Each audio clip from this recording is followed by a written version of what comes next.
রবিউল আউয়াল এমন একটা মাস যেই মাসে আল্লাহ রাব্বুল আলামিন এই পৃথিবীতে এমন একজন মহামানবকে পাঠিয়েছেন যিনি পুরো বিশ্বটাকে পরিবর্তন করেছেন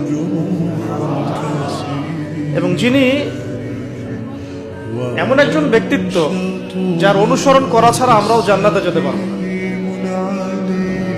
যিনি এমন একজন ব্যক্তিত্ব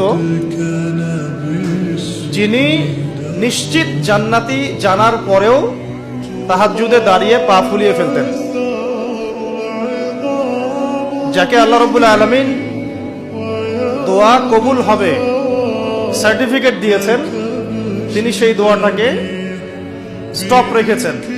কিয়ামতের মাঠে তিনি এই দোয়াটা করবেন আমাদের জন্য।